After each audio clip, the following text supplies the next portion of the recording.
Joining me now, back from the Nepalese Himalaya, is Allie, Australian mountaineer who's arrived back safely after we've spoken to her a couple of weeks ago at the base camp of Mount Manaslu. And Allie, welcome back, and you're safe as well, which is great. Yes, safe and well, most importantly. How was it? I mean, we look at your challenge that you set out to yourself last time was to climb Manaslu and then do Lhotse after that. Successful trip?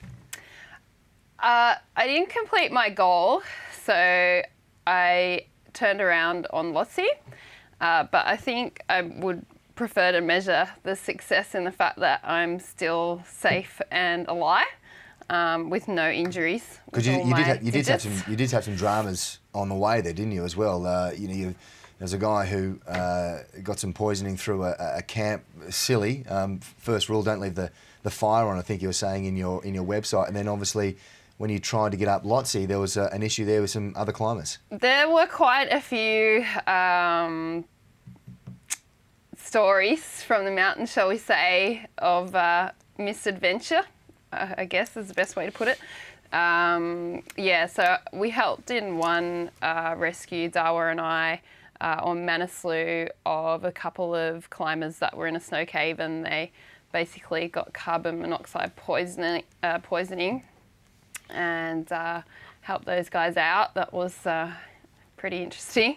Higher up on the mountain, different people that we were climbing with had different injuries, or we sort of came across, this is on Manaslu. Unfortunately, the day before we summited, one climber actually fell off the mountain in a whiteout, which was pretty horrible. And the day we went up, a couple of people got frostbite that day, and so I mean, I guess that's part and parcel, but some things could have been prevented. Talk to me through your ascent of Mount Manaslu. You're up again with Dawa, your Sherpa, who I think you said last time is just the world's best person. I think you explained it last time. How was that feeling when you reached the summit of Manaslu? It was awesome because we had such good weather when we were up on the top, which was a massive change from my Everest summit, where I couldn't see anything. It was a whiteout and really windy with no view. Manaslu was just perfect weather up the top, and it was not so cold, so I could actually take off my mitts and just have thin gloves on, which I've never been able to do at that height. And amazing view, really cool people up there that we were with, that summited the same day as us, and just good vibe. And I guess that made up for my bad weather on Everest last year. I saw it. There's a picture on the website that we're looking at, and it's you not far from the summit, I think you were saying. And how long does it take for that last little bit? I think you said it took thereabouts of 5 hours, I think, to get across there.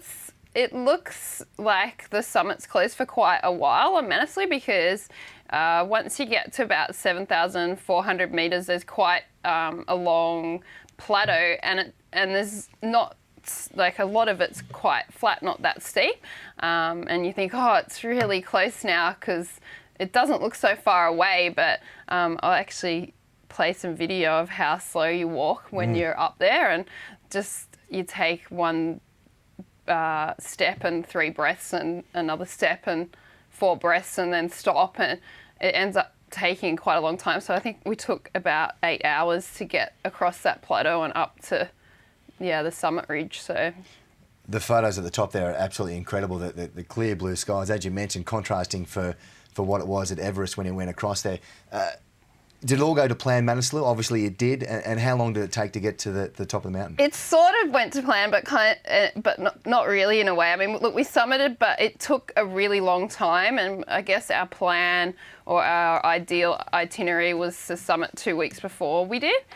But we just had so much snow this season in that area, and just couldn't get a break in the snow to be able to go up higher. And there were quite a few people there, quite a few climbers, not as many as Everest.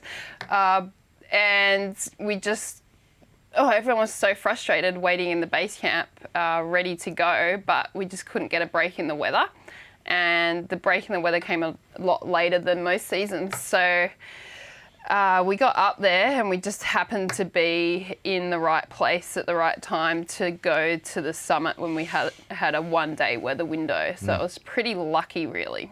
You've done that, so you tick that box on the way through. Now, the challenge that you set yourself was to come and do Lhotse as well after that. You've come down the mountain. Yeah. How did that go?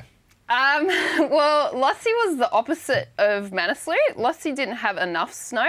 So in the other region, so I guess they're, I don't know how many kilometres apart, maybe a couple of 100 kilometres apart.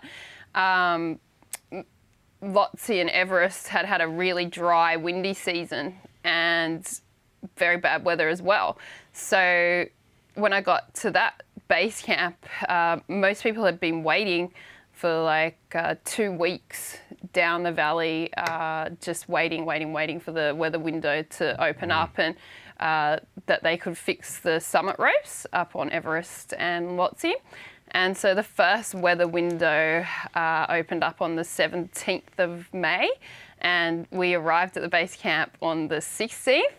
So I only had 3 nights back in Kathmandu, which isn't that much time to recover, and had to head straight up through the icefall basically the night I got there.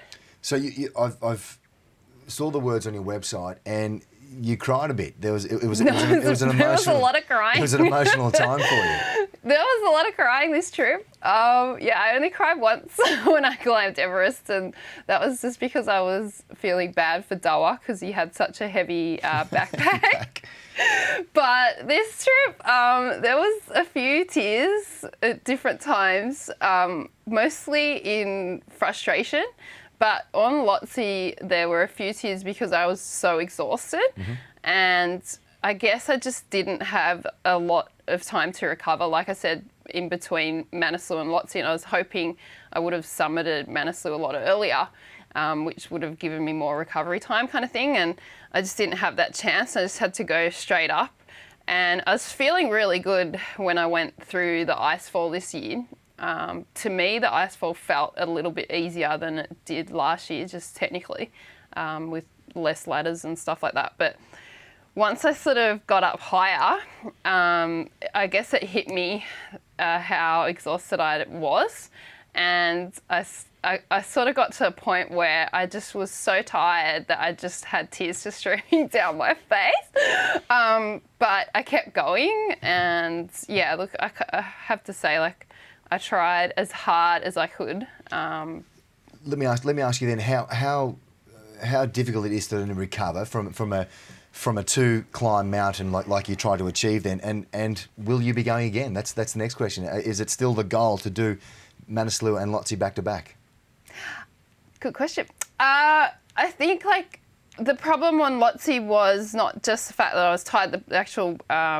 The actual reason was that the ropes weren't completely fixed to the summit, and we needed more equipment than what we had when we were at high camp. So we got up to 7,300 metres, and there was just so much loose rock this year because they didn't have enough snow this season to make it very safe. So I guess it was just a sort of stupid decision to try without a rope because there weren't ropes all the way to the top, and 2 ice axes each, and there's just a few things that we needed to give it a safe try.